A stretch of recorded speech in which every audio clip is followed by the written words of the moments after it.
దేవుని పరిశుద్ధ నామానికి మహిమ కలుగును గాక. యేసయ్య పరిశుద్ధుడు, పరిశుద్ధుడు, పరిశుద్ధుడు.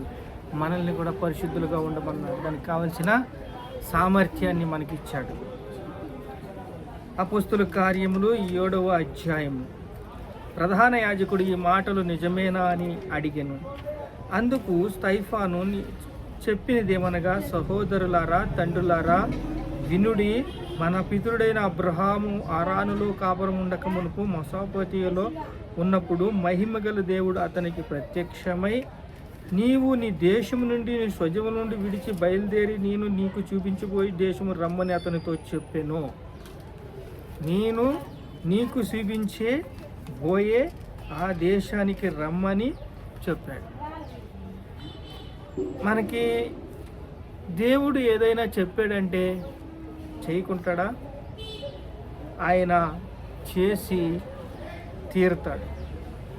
మనతో మాట్లాడిన దేవుడు, మనకి దారి చూపించే దేవుడు, మన సృష్టికర్త అయిన దేవుడు మనల్ని ప్రేమిస్తున్నాడు. మహిమగల దేవుడు, పితరులతో మాట్లాడిన దేవుడు మనతో కూడా మాట్లాడి మనల్ని ఒక హద్దుకి చేరుస్తాడు. నీవు నీ దేశం నుండి, నీ స్వజల నుండి విడిచి బయలుదేరి నేను నీకు చూపించే దేశమునకు రమ్మని అతనితో చెప్పాను. అబ్రహాము బయలుదేరాడు ఒక మిషనరీ యాత్రగా. అలా బయలుదేరి వెళ్తున్నప్పుడు అనేక మంది, ఫరో మొదలుకొని అనేక మంది ఆయనకి కలిశారు. ఆయన కలిసినప్పుడు ఆయన వెళ్ళటం, బలిపీఠం కడతాం, ప్రార్థన చేస్తాం, విడుదలిస్తాం. ఈ లోకంలో పాపము పేరుకుపోయింది. అలా పేరుకుపోయినప్పుడు ఆ పాపాన్ని నుంచి విడుదల కావాలి. అలా అబ్రహాం మొదలు గురించి మనం ఇప్పుడు దాకా కూడా పాప బంధకాల నుంచి విడుదలిచ్చే దేవుడు మన దేవుడు. పాపము నుంచి విడుదల. అలా చూసినట్లయితే సంసోను పాప బంధకాల్లో బిగిసిపోయాడు. పాప బంధకాల నుంచి దేవుడు విడిపించాడు. అనేక సార్లు విడిపించాడు, కానీ తాను పాపంలో ఇరుక్కుపోయి తన కళ్ళుని అప్పగించేసుకుని తాను శిక్ష అనుభవించాడు. అలాగే పాపం నుండి విడిపింపబడాలి. పాపం నుంచి విడిపించబడాలి అంటే ఇక్కడ అబ్రహాము యొక్క ప్రయాణం ఎలా ఉందంటే, కనాను దేశం నుంచి మళ్ళా పరలోక దేశానికి, పరలోక పరవాసిగా వెళ్ళాలి. తన ప్రయాణంలో అనేక ఆంక్షలు ఉన్నాయి. విశ్వాసులకు తండ్రి అయ్యాడు. అలా విశ్వాసులకు తండ్రి అయ్యి మనకి కావలసిన అడుగుజాడల్లో నడిచాడు. తన కుమారుణ్ణి ఇచ్చాడు. యూదాగోత్రపు సింహాన్ని మనకి ఇచ్చాడు. యేసుక్రీస్తుని మనకి ఇచ్చాడు. ఈ లోకానికి తీసుకొచ్చింది యేసుక్రీస్తుని. అబ్రహాము తాను ఎలాంటి శ్రమల గుండా వెళ్ళాడో, ఎలాగ ప్రార్థన చేశాడో, ఎలాగ బలిపీఠం కట్టాడో, ఎలాగ దేవుడి నుంచి మనకి యేసుక్రీస్తుని పరిచయం చేశాడో, ఆ యేసుక్రీస్తు పాపము నుండి మనల్ని విడిపించాడో, అంటే రక్షకుడు. యేసుక్రీస్తు రక్షకుడు అంటే కాపాడేవాడు, విడిపించేవాడు. అందరూ పాపం బంధకాల్లో బిగిసిపోయి ఉంటే పాప బంధకాల నుంచి విడిపించిన వాడు. ఈ గ్రంథం ఇప్పాలంటే పరిశుద్ధాత్మ సహాయం కావాలి. ఈ గ్రంథం ముట్టుకోవాలంటేనే పరిశుద్ధాత్మ సహాయం కావాలి. అలాంటి మనల్ని ఏం చేశాడు? భాగ్యవంతులుగా చేసి ఆయన పాపం అయిపోయాడు. శిలువ మీద వేలాడాడు, రక్తం కాచాడు.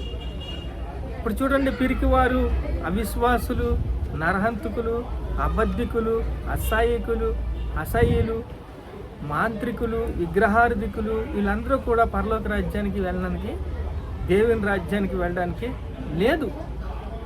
ఎందుకంటే దేవుడు వాక్యం చెప్తుంది, ప్రకటన గ్రంథం 21:8, పాపము నుండి ఎలాగ దేవుని యొద్ద ఎలాగ జీవిస్తారు వీళ్ళు?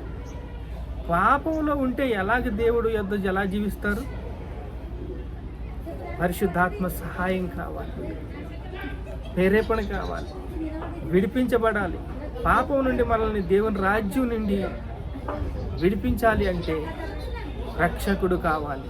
ఆ రక్షకుడు మనల్ని యేసుక్రీస్తు రక్షకుడు విడిపించాడు, విడుదల చేశాడు.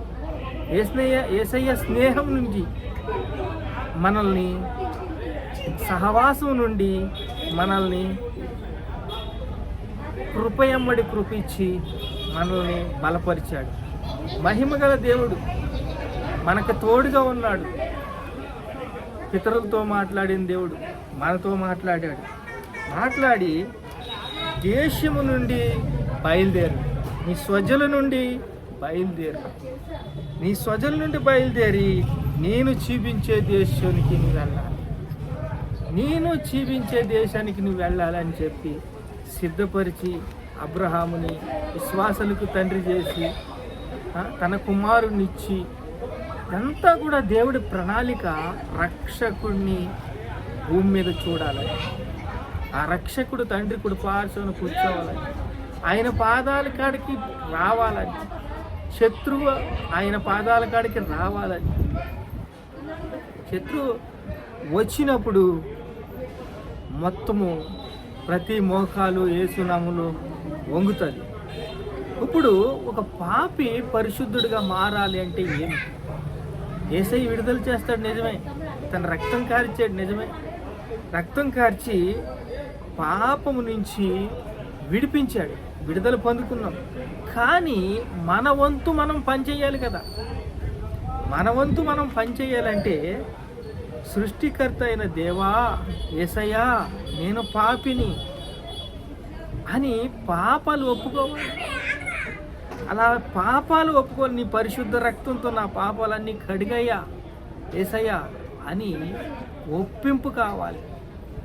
ఒప్పింపు ఉన్నప్పుడు అలా ఒప్పింపు పడాలి అంటే మన కోసం త్యాగం చేసి ఆయన, చూడండి లోకాసు వార్త 23:44 అయితే ఒప్పింపు మనము అంతా దేవుడు ముగించాడు పని, ఒప్పింపు చేశాడు. ఒప్పుకోవడానికి కూడా కొంతమందికి రాదు. పనంతా ముగించి ఫినిష్ చేశాడు, సిలువ మీద ఆయన ఫినిష్ చేశాడు. 44వ వచనం, 22వ అధ్యాయము 44వ వచనం. ఆయన వేదన పడి మరింత ఆతురముగా ప్రార్థన చేయగా ఆయన చెమట నేలపడుచున్న గొప్ప రక్త బిందువలే ఆయన ప్రార్థన చాలించి తన శిష్యుల యొద్దకు వచ్చి వారు దుఃఖము చేత నిద్రించుట చూచి, మీరెందుకు నిద్రించుచున్నారు? శోధనలో ప్రవేశించకుండా లేచి ప్రార్థన చేయడని వారితో చెప్పండి. చూడండి, ఆయన రక్తము చూడండి,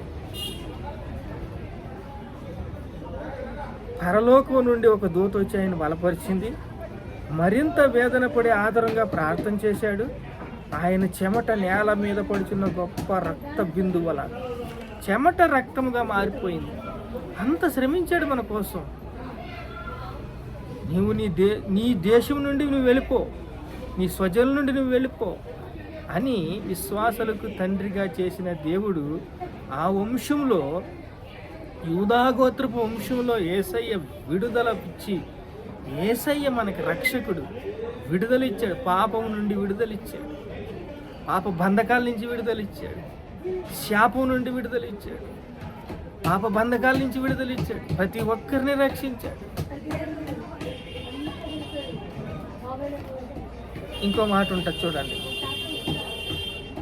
నా పాపములన్నీ కడిగి వేయమని ప్రార్థన చేస్తే నూతన సృష్టిగా, నూతన జీవం, మోక్షానికి మార్గం, మోక్షానికి వారసుడిగా మనల్ని చేసేసాడు. ఇన్ని బెనిఫిట్ మనకి ఎందుకు చేశాడంటే ఆత్మకు చావు లేదండి. దేవుడి దగ్గరైనా ఉండాలి, నరకంలోనే ఉండాలి. దానికోసం ఆయన ఇన్ని బెనిఫిట్ ఇచ్చి ఆయనకి ప్రార్థన చేయమన్నాడు. ప్రార్థన చేయండి, మార్పు దొరుకుతుంది. ఉత్తర భారతదేశం మార్పు కావాలా? ప్రార్థన చేయండి. దక్షిణ భారతదేశం మార్పు కావాలా? ప్రార్థన చేయండి. భారతదేశం మార్పు కావాలా? ప్రార్థన చేయండి. ఇలా ప్రార్థన చేసినప్పుడు విడుదల దొరుకుతుంది. పాప బంధకాల నుంచి విడుదల. మీకు తెలియదు, అది మీరు చేస్తున్న పని మీకు తెలియదు, కానీ గొప్ప విడుదల ఒకరోజు చూస్తారు. ఎందుకంటే ఎరుకో గోడలు కూలిపోని స్తుతించటంలో, ఆరాధించటంలో, గణపరచటంలో, ఒక కొండను చూసి ఒక కుక్క బౌ బౌ బౌ బౌ అని మరుగుతుందంట. అలా మరుగుతుంటే సందాల దాకా మరిగిన కొండకి ఏమైనా అవుతుందా? అవ్వదు కదా. అలాగే మన పని మనం కరెక్ట్గా చేసుకుంటూ వెళ్తున్నప్పుడు యేసయ్య తన స్వజ్జల నుంచి బయలుదేరి అబ్రహాముని వేరు చేసి ఒక ప్రత్యేకమైన బలిపీఠం కట్టి ప్రార్థన చేసి తాను విశ్వాసులకు తండ్రి అయ్యి రక్షకుడు ఆయన వంశంలో యూదాగోత్రపు సింహంలో పుట్టి మనల్ని పాప బంధకాల నుంచి విడిపించాడు. చూడండి, మనం ఒప్పుకోవడానికి ఏమైందండి? పరిశుద్ధాత్మ సహాయం లేకుండా ఈ గ్రంథం ముట్టుకోవడానికి కానీ, ఒక సహోదరుడు అన్నానికి కానీ, క్రైస్తవుడు అన్నానికి కానీ, క్రీస్తు అని ఒప్పుకోవడానికి కూడా శక్తి చాలదు. దేవుడు అంత గొప్ప సీక్రెట్ కోడ్ని దీంట్లో పెట్టాడు. పరిశుద్ధాత్మనిచ్చాడు. వారు వాక్యం విని పాపాలు ఒప్పుకుని దేవుడి వైపు తిరిగినప్పుడు అది గొప్ప మార్పు చెందుతాడు. ప్రతి మోకాలు యేసు నామములో వంగుద్ది. ప్రార్థన చేసుకుందాం. మహాపరిశుద్ధుడైన తండ్రి, నాయన స్తోత్రాలు యేసయ్య. పాప బంధకాల నుంచి విడిపించడానికి యేసయ్యకి అంత శక్తిని ఇచ్చావు తండ్రి. అయ్యా, సిలువెక్కావు, రక్తం కార్చావు, కొట్టబడ్డావు, దున్నబడ్డావు, చెమట రక్తంగా మార్చుకున్నావు. అంతా ఫినిష్ నువ్వు చేసి మాకు ఒప్పింపు చేసావయ్యా. పాపాలను ఒప్పుకోమని చెప్పావయ్యా. మా పాపాలు ఒప్పుకుంటున్నావయ్యా. కనికరించు దేవా, కృప చూపు దేవా, రక్షించు దేవా. అయా, మానవ జాతికి విడుదల ఇచ్చావయ్యా, మానవ జన్మానికి విడుదల ఇచ్చావయ్యా. ప్రతి మోకాలు యేసు నామములో వంగమన్నావయ్యా. అయా, మనుషులందరి మీద నా ఆత్మను కుమ్మరిస్తానన్నావయ్యా. ప్రభువా, ఎంత గొప్ప కృపను మానవ జన్మకి, మా జాతికి ఇచ్చి నాయనా, ప్రతి ఒక్కరిని హీలింగ్ చేయాలని, ప్రతి ఒక్కరిని స్వస్థత చేయాలని, ప్రతి ఒక్కరికి ఆదర్శంగా ఉండాలని, ప్రతి ఒక్కరిని కూడా తండ్రి నీతో కూర్చోబెట్టుకోవాలని, ప్రతి నామం, అన్ని నామముల కన్నా పై నామము యేసుక్రీస్తు నామం ఇచ్చి కృపలో వర్ధిల్లింపచేసి నాయనా ప్రతి మోకాలు యేసు నామములో వంగాలని చెప్పి నీ యొక్క తండ్రి సంకల్ప బలాన్ని ప్రభు దృఢపరుచుకుని కృపలో వర్ధిల్లింపచేసినందుకు యేసుక్రీస్తు పరిశుద్ధ నామములో ప్రార్థన సమర్పిస్తున్నాము తండ్రి. ఆమేన్.